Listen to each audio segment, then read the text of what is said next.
The great Galactic Council Hall was filled with light, gold, and sound. Alien leaders from every known star system sat in high chairs, their heads raised proudly. Flags of many worlds waved above them. Red suns, silver claws, glowing moons dotted.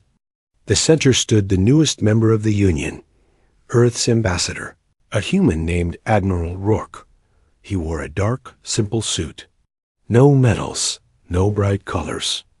Just calm eyes and a steady voice. "We are honored to be here," Rourke said.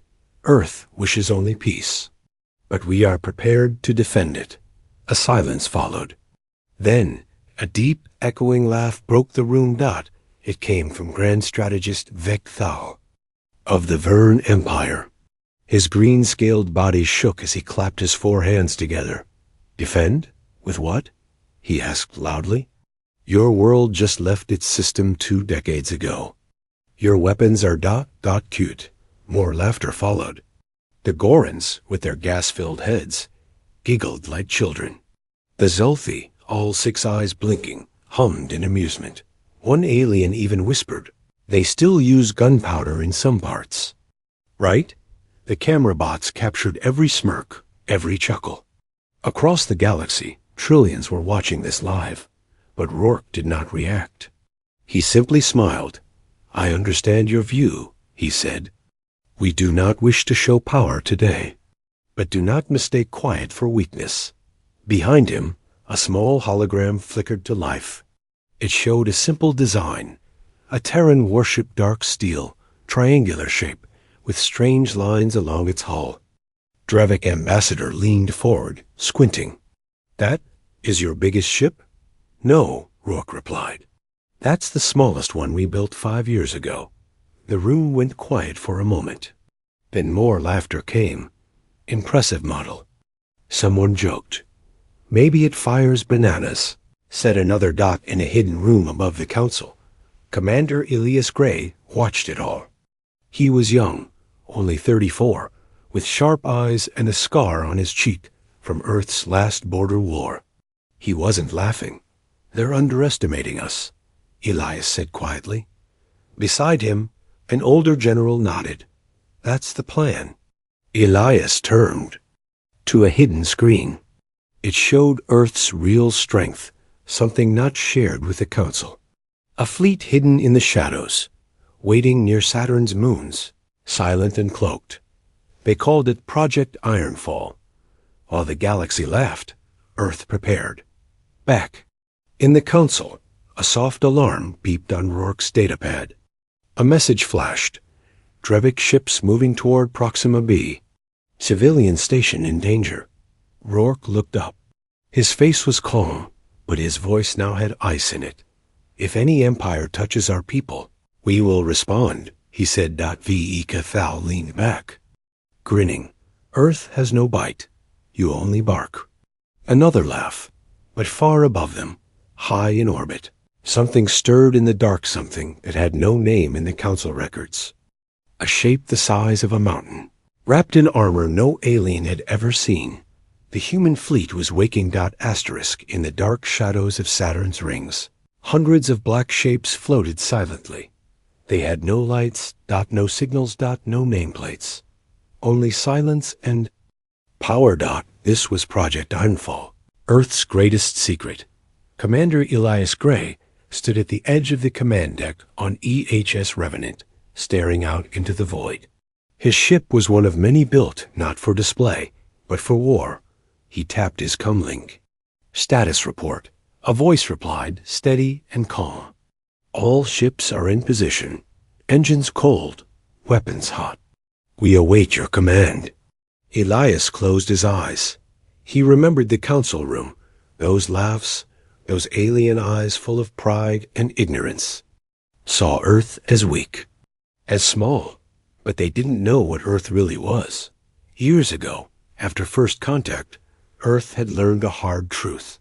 The galaxy was not peaceful. Behind pretty words and trade agreements were knives, fleets, and secrets. Humanity. Decided then, never again would they be caught off guard. So while they smiled and signed papers with the Union, They built Ironfall in silence.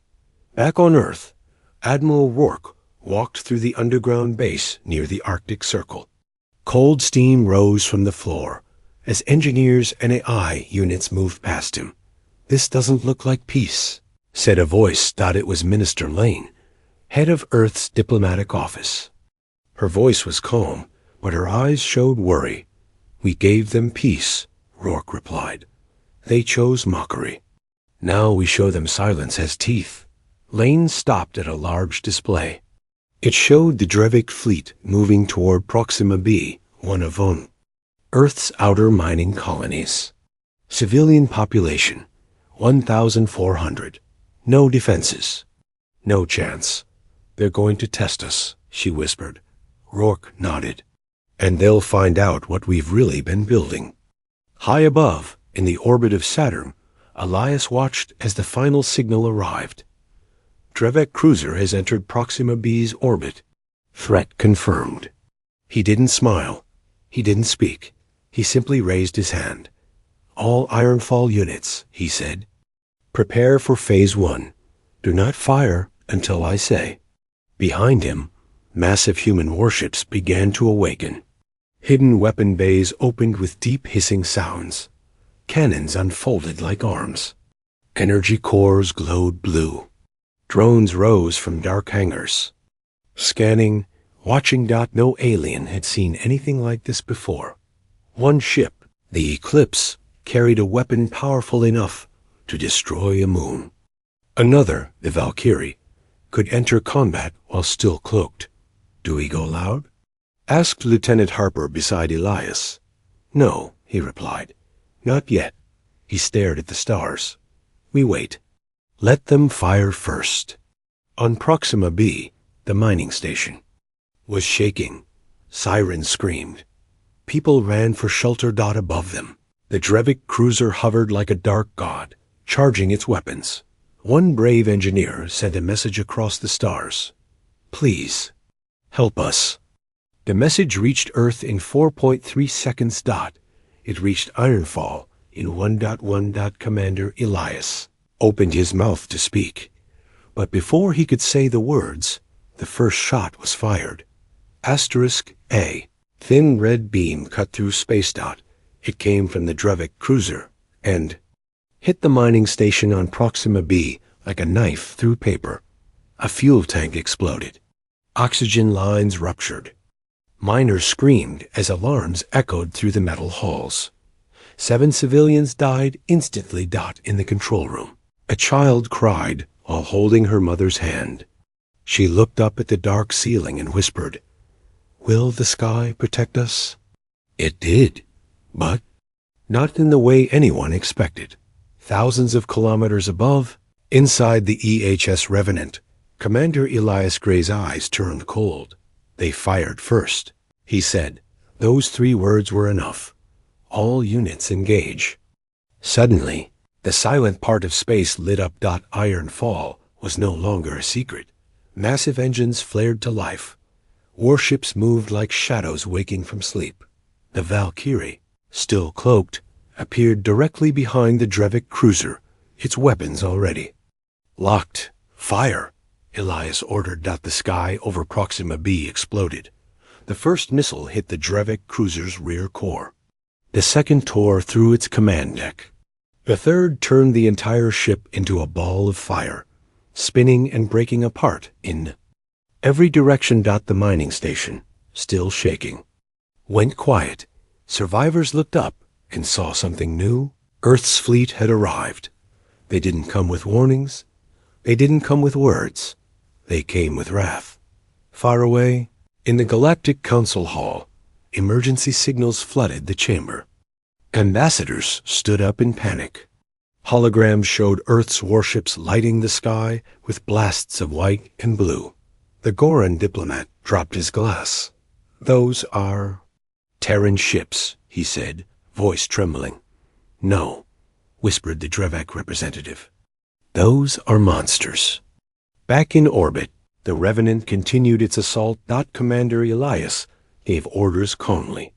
"Destroy all Drevik ships near civilian zones. No mercy if they resist. protect human life at all costs.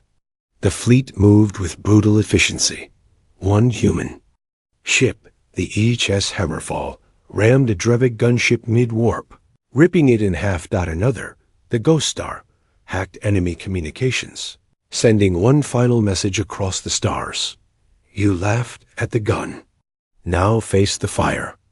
On Earth, Admiral Rourke stood before the Global Defense Council. He showed them the live footage. Drevik ships falling one by one, burning across the black sky. This is our reply, he said. We will not be mocked. We will not be prey. As the battle ended, a strange silence fell over PROXI May-B. No enemy ships remained, only drifting metal. And the slow return of peace. Elias stood on the Revenant's deck, watching the stars. They thought we wouldn't strike back, he said. But Earth never forgets. Asterisk, the capital planet of the Drevik Empire, Drevis Prime, had never been attacked. Its skies were filled with defense satellites, shield rings, and auto-target drones. Below, massive cities glowed like stars on land. The Drevik rulers felt safe, untouchable, but that safety was built on one lie, that Earth wouldn't dare. Inside the war room of the Terran supercarrier Valkyrie, Commander Elias Gray stood before a rotating 3D hologram of Drevis Prime. He didn't blink. They called us small, he said. Let's show them how loud small can be. The room went silent. Then came the order. Operation Burnlight begin. Far above the planet, 3 Terran fleets came out of warp space at the same time. The shockwaves knocked out half of Drevis. Primed satellite systems in under 6 seconds. But that was only the beginning. The EHS Eclipse, Earth's stealth bomber carrier, opened its launch bays. Inside were 200 drones, each one the size of a bus, each loaded with plasma payloads and pulse torpedoes. They moved fast and silent, hugging the atmosphere like ghosts. The first blast hit the shield, control tower. The second tore through a military command dome. The third struck the Emperor's Skydock, the pride of Drevik. The sky was no longer calm. It was on fire. Asterisk,